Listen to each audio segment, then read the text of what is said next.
Hello friends, welcome back to my channel. आज की video में मैं आप सभी के साथ लेके आई हूँ जिउतिया व्रत स्पेशल कहानी। तो आइए सुनाती हूँ कहानी।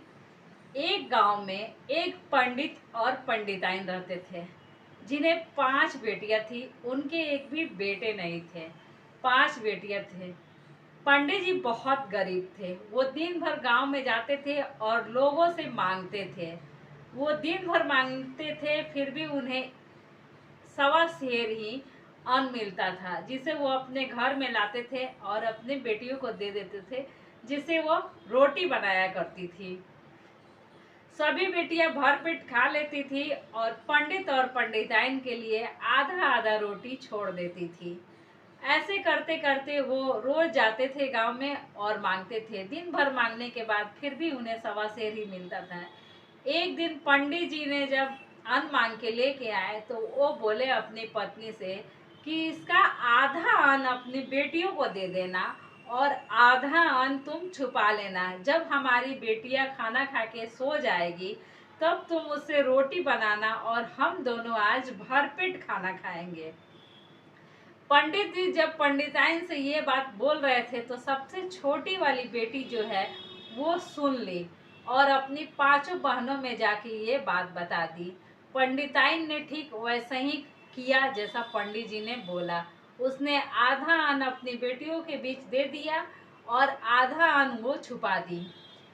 बेटियों ने रोटी बनाया और हमेशा की तरह भरपेट खाया और आधे आधे रोटी अपने माँ पापा के लिए रख दिया। जब बेटियां सो गई तो पंडिताइन सोची कि चलो आज रोटी बनाती हूँ और हम और पंडित जी दोनों भरपेट खाएंगे। लेकिन जब पंडिताइन किचन में रोटी बनाने जाती है तो देखती है कि रोटी बनाने के लिए ना आटा गूंदने वाला परात है, ना आटा छानने वाला छन्नी है और ना ही चकला बेलना है और ना ही तावा है जिससे वो रोटी बना के भरपेट खा पाए। वो अपनी बेटियों को जगाती है और पूछती है आटा सानने वाला परात कहाँ है। तो बड़ी बेटी बोलती है माँ मेरे पास है। जब वो बोलती है आटा छानने वाला छानना कहाँ है तो सेकंड वाली बेटी बोलती है कि माँ वो तो मेरे पास है। जब वो बोलती है चकला और बेलन कहाँ है तो 3 नंबर वाली बेटी बोलती है कि माँ वो तो मेरे पास है। फिर वो पूछती है और तवा कहाँ है तो छोटी वाली बेटी बोलती है कि माँ ये तो मेरे पास है। फिर माँ बोलती है कि तुम सब सारा सामग्री दो, मैं रोटी बनाऊंगी और खाऊंगी। ऐसा सुन सारी बेटियों ने सारा सामग्री जो होता है बर्तन दे देती है अपनी माँ को। पंडिताइन रोटी बनाती है, पंडित जी के साथ भरपेट खाती है। सुबह जब पंडित जी उठते हैं तो उन्हें बहुत गुस्सा आता है। जब पंडिताइन ये बात बताती है कि उनकी बेटियों ने सारे बर्तन छुपा रखे थे तब उन्हें बहुत ही ज़्यादा गुस्सा आता है। वो अपनी 5 बेटियों को अपने पास बुलाते हैं और पूछना शुरू करते हैं कि तुम किसका खाती हो।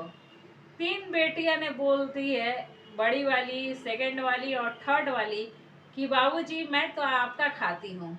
लेकिन 4 नंबर और 5 नंबर वाली बेटी बोलती है कि बाबूजी मैं अपना खाती हूँ। ये सुन पंडित जी बहुत क्रोधित हो जाते हैं और बोलते हैं कि चलो बहुत दिन हो गया तुम्हें तुम्हारे मामा के घर। तो पंडित जी अपने 4 नंबर और 5 नंबर दोनों बेटियों को अपने साथ लेके जाते हैं और एक घने जंगल में एक पेड़ के नीचे दोनों को बैठा देते हैं और बोलते हैं कि मैं अभी पानी लेके आता हूँ। और वो अपने घर के लिए वापस आ जाते हैं। धीरे धीरे करते करते दिन ढल जाता है और शाम होने लगता है, अंधेरा होने लगता है। तो दोनों बहनें डरने लगती है क्योंकि वो बहुत ही ज़्यादा घना जंगल रहता है। तभी उनके पास 2 बंदर आते हैं और बोलते हैं कि हे राजकुमारी, हे कन्या, तुम लोग इस घने जंगल में क्या कर रहे हो? अभी रात होने वाली है, यहाँ बहुत ही ज़्यादा जंगली जानवर है, तुम दोनों को खा जाएंगे। ऐसा सुन दोनों बहन फिर से और ज़्यादा डर जाती है।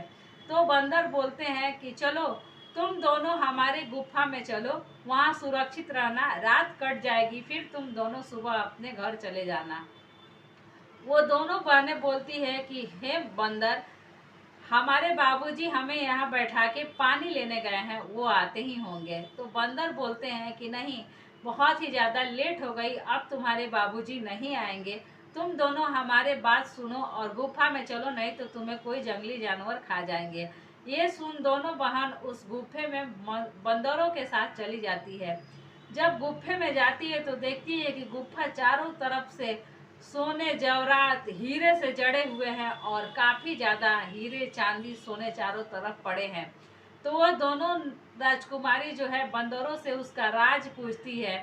तो बंदर बोलते हैं कि पिछले जन्म में हम दोनों राजकुमार थे और ये जंगल हमारा महल था, लेकिन किसी श्राप बस इस जन्म में हम दोनों बंदर बन गए हैं। तो दोनों कन्याएं जो है लड़कियां पूछती है कि इसका प्रसिद्ध फल कैसे होगा और तुम फिर दोनों राजकुमार कैसे बनोगे।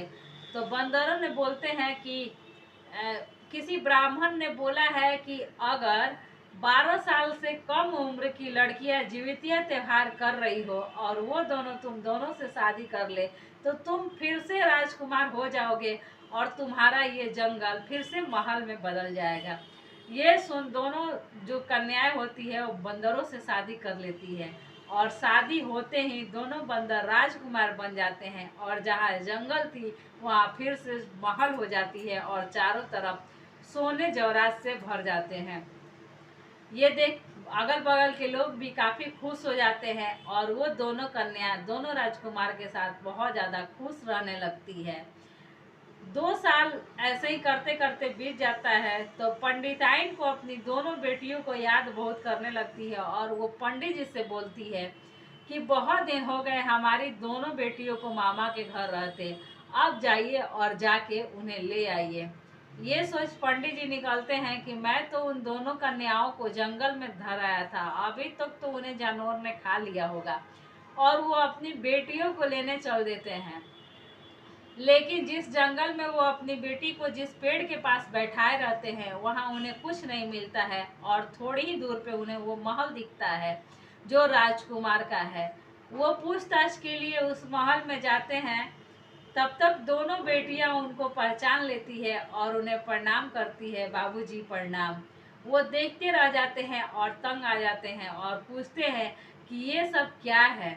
तो वो दोनों राजकुमारी दोनों कन्याएं जो है वो सारा किस्सा अपने पापा को बताती है, अपने बाबूजी को बताती है कि बाबूजी आपने तो मुझे छोड़ गया था जंगल में, लेकिन इन दोनों बंदर ने गया और मुझे ले आया और किसी वजह से ये बंदर बने थे, फिर आज राजकुमार बने और हम दोनों बेटियां इस राजमहल में राज कर रहे हैं। ये सोच उसके पंडित जी जो है उसके बाबूजी जो है उन्हें बहुत पश्चाताप होता है और वो दोनों बेटियों के पैर पे गिर के रोने और गिड़गिड़ाने लगते हैं और बोलते हैं कि आज के बाद मैं अपनी बेटियों का अपमान नहीं करूँगा, अपनी बेटियों को भी बेटे के सम्मान रखूँगा। तो आपको ये कहानी कैसा लगा कमेंट करके बताइएगा। अच्छा लगेगा तो लाइक कीजिएगा, शेयर कीजिएगा, सब्सक्राइब कीजिएगा। मैं मिलूंगी किसी नेक्स्ट वीडियो के साथ, तब तक के लिए बाय बाय, थैंक यू।